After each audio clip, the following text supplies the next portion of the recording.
బాబాయ్ నమస్తే. నమస్తే.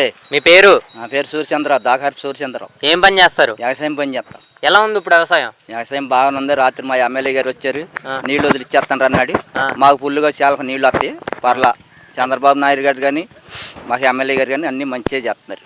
అది చూసుకుంటే ఏం పంట వేస్తావు వ్యవసాయం? వరిసేను ఉడుతాం, ఇక రేపేళ్ళు ఉడుతాము. ఇప్పుడు చూసుకుంటే రైతులకు వెంటనే తమ ఖాతాల్లో డబ్బులు జమ అవుతున్నాయి. అసలు మిల్కాడికి వెళ్తామే పడిపోతుంది డబ్బులు. మాకు ఎలా అనిపించింది అసలు? మాకు బాగా అనిపించింది. ఇప్పుడు త్వరలో రైతులకు అన్నదాత సుఖీభవ అన్న పేరుతో రైతులకు నేరుగా 20,000 రూపాయలు జమ చేస్తా అన్నారు. జమ చేస్తారంటారా? చేస్తారండి, మాకు నమ్మకం ఉంది, చేస్తారు. ఎలా అనిపించింది చంద్రబాబు గారి సంవత్సర పరిపాలన? మాకు బాగుంది. ఇప్పుడు చూసుకుంటే కూటమి ప్రభుత్వం ప్రజల్లోకి వస్తుంది సుపరిపాలన పేరుతో. నిజంగా ప్రజల్లోకి వస్తున్నారా? ఎమ్మెల్యే కానీ, ఎంపీ కానీ, జడ్పీటీసీ కానీ, ఎంపీటీసీ కానీ ఎవరైనా ప్రజల్లోకి వస్తున్నారు నిజంగా? మాకు ఎమ్మెల్యే గారు వస్తారు, చంద్రబాబు గారి నాయుడు చూసుకుంటూ ఉంటాడు.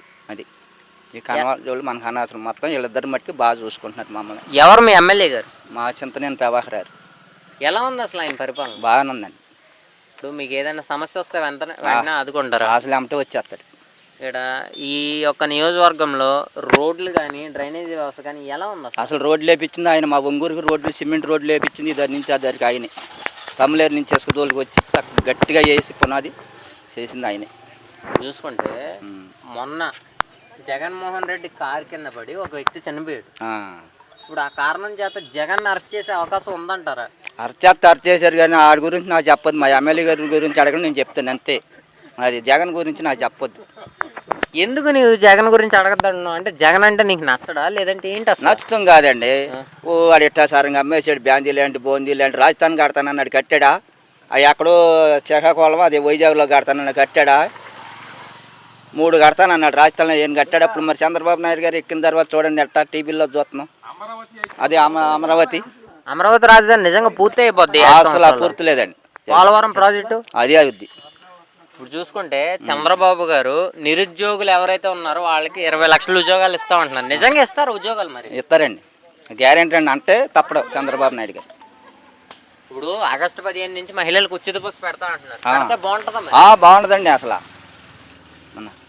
హైదరాబాద్లో పెట్టినట్టు పెడతానంటున్నారు. పెడితే ఇంకా చాలా బాగుంటుంది. అక్కడ గొడవలు అవుతున్నాయి కదా? ఎందుకు అవుతున్నాయండి గొడవలు? ఎక్కి దిగి తాక అవుతున్నాయి గొడవలు ఎందుకు అవుతాయండి? ఎక్కి దిగి వెళ్తున్నాక గొడవలు అవుతున్నాయా? ఉచితం బస్సు పెట్టినప్పుడు ఎవరు ఇంత గొడవలు అవుతాయండి? ఆటో ఎక్కితే డబ్బులు ఇవ్వాలి. ఇది ఉచితం బస్సు వేసినప్పుడు గొడవలు ఎందుకు అవుతాయి? మరి మీ ఏరియాకి బస్సు వస్తుందా? వస్తుందండి. పొద్దున్న నుంచి సాయంత్రం వరకు. పొద్దున్న టిప్ వద్ది, సాయంకాలం టిప్ వద్దు. మరి మధ్యాహ్నం గట్ట వస్తుందో లేదు తెల్ల పిల్లలు. ఇంకో బస్సు కావాలంటే మా ఎమ్మెల్యే గారిని అడిగి వేయించుకుంటామండి. ఇప్పుడు చూసుకుంటే గతంలో వాలంటీర్స్ ఉండేవారు, ఇప్పుడు చూసుకుంటే వాలంటీర్స్ తీసేశారు. ఎలా అనిపించింది? వేస్ట్ అండి. వాళ్ళు వేస్ట్. ఎందుకు 20 మంది 30 మంది ఉంటున్నారు, ఎందుకు? అనవసరం. అంటే వాళ్ళ పని లేదండి. ఇప్పుడు చూసుకుంటే కనుక గతంలో రైస్ వ్యాన్లు ఉండేవి, మరి ఇప్పుడు తీసేశారు. తీసినా పర్లేదండి, అట్ల వల్ల ఉపాయం లేదు మాకు. ఇప్పుడు వెళ్తున్నాం గప్పుని పనిలోంచి వస్తున్నాం, వెళ్తున్నాం అంటే గప్పుని తీసుకొస్తున్నాం, ఇంటికాడ పడేసుకుంటున్నాం. వాళ్ళు వచ్చేవాళ్ళకి టైంని కాసుకోవాలి, ఉండం పనులకు గట్ట వెళ్ళేవాళ్ళం. మేమనే కాదండి, వ్యవసాయం చేసేవాళ్ళు ఎవరైనా సరే. ఇప్పుడు మీ రైతులకి సబ్సిడీ లాంటివి ఏమైనా ఇస్తున్నారు? ఇస్తున్నారండి. గతంలో ఏమైనా ఇచ్చేవారా? గతంలో సంగతి నాకు తెలియదండి, అది ఇచ్చారో లేదో కానీ నాకు తెలియదు. ఇప్పుడు మట్టుకి బాగా ఇస్తున్నారు. ఏమేమి సబ్సిడీ ఇస్తున్నారు మీకు రైతులకి? రైతుకి వేసేది రైతుకి వేస్తున్నారు, ఆడవాళ్ళకి వేసేది ఆడవాళ్ళకి వేస్తున్నారు, అంతేనండి. ఇప్పుడు చూసుకుంటే అన్నా క్యాంటీన్లు 5 రూపాయలకే పెడుతున్నారు కదా, ఎలా అనిపించింది అసలు అన్నా క్యాంటీన్ 5 రూపాయలకి భోజనం? బాగా పెడుతున్నారు. నేనైతే వెళ్ళలేదు కానీ జనం భోజనం చేసిన వాళ్ళు అంటున్నారు చాలా బాగుంది. అన్నా క్యాంటీన్లో భోజనం బాగోట్లేదని వైసీపీ వారు బురద జిల్లా వ్యాఖ్యలు చేస్తున్నారు. ఏమంటారు మీరు దానికి? తినేవాడు నోట్లో మట్టి కొట్టినట్టు. ఆయన ఏం తెలుసండి? ఎప్పుడైనా తిని చూశాడు భోజనం? ఆయన తిని చూశాడు ఎప్పుడన్నా? పెట్టించాడు ఎప్పుడన్నా భోజనాలు? అయినా తిని చూస్తే తెలుస్తుందండి, అంతేగాండి. ఇప్పుడు ముందు మొదటి తీసి తాగితే నాకు తెలుస్తుంది కానీ మీకు తాగిన వాళ్ళకి మీకు ఎడ తెలుస్తుంది? అంతే కదా. ముందులో రుచి నాకు తెలుస్తుంది, తాగిన వాళ్ళకి మీకు తెలియదు కదా. మరి ఆయన భోజనం చేయలేదు, ఆయనకి తెలుస్తులా. మరి భోజనం చేస్తున్నారు కాబట్టి జనానికి తెలుస్తుంది. చూసుకుంటే బాబాయ్ గతంలో మద్యం రేట్లు ఎలా ఉంది, ఇప్పుడు ప్రస్తుతం మద్యం రేట్లు ఎలా ఉంది? ఇప్పుడు బాగుందండి మాకు మట్టికి ఇప్పుడు చూసుకుంటే మద్యం క్వాలిటీ ఎలా అనిపించింది అసలు? ముందు క్వాలిటీయా? బాగుంది. గతంలో బాగుంది, ఇప్పుడు బాగుంది? ఇప్పుడే బాగుందండి. మరి ఇప్పుడు చూసుకుంటే మరి గతంలో గవర్నమెంట్లో ఆధ్వర్యంలో ఉండేది, ఇప్పుడు ప్రైవేటీకరణ చేశారు కదా. చేసినా బాగానే ఉందండి. ముఖ్యమంత్రి చంద్రబాబు నాయుడు గారు అన్న మాట ప్రకారంగా సూపర్ సిక్స్ పథకాలు అవలంబిస్తూ ప్రజలకు ఏదైతే ఏ సమయంలో ఎలాంటి పథకం అవసరమో ఆ పథకాన్ని అవలంబిస్తూ ప్రజలకు అండగా ఉంటున్నారు. ఈ స్థానిక నియోజకవర్గ ఎమ్మెల్యేలు కూడా ప్రజా సమస్యల మీద ఎప్పటికప్పుడు పర్యవేక్షణ చేస్తూ ఏదైనా సమస్య ఉంటే వెంటనే వాటిని తీర్చే విధంగా ఎమ్మెల్యేలు కూడా శ్రద్ధ వహిస్తూ ఉన్నారు. గతంలో ఇప్పటికీ ఉన్న తేడా చాలా ఉంది. గత 5 సంవత్సరాలు వైఎస్ జగన్మోహన్ రెడ్డి అధికారంలో ఉన్నంతసేపు ప్రజల పక్షాన వ్యవహరించాడా అనేది అంటే ఒకసారి మీరు ప్రజాభిప్రాయాలు చూస్తే అర్థమైపోతుంది. వాళ్ళల్లో స్వయంగా చెప్పేటువంటి ఒకటే మాట, గత 5 సంవత్సరాలు జగన్మోహన్ రెడ్డి పథకాలు ఇచ్చాడు తప్ప అవి అందుతున్నాయని చెప్పి కనీసం పట్టించుకునేవాడు కాదు. ఈ రోజున కూటమి ప్రభుత్వం అలా కాదు, ఏదైనా పథకం రిలీజ్ చేస్తే అది ప్రజల్లోకి వస్తుందా లేదని చెప్పి కార్యకర్తలు వస్తూ ఉన్నారు, నాయకులు వస్తున్నారు, ఆ పైగా ఎమ్మెల్యే కూడా వస్తూ ఉన్నాడు.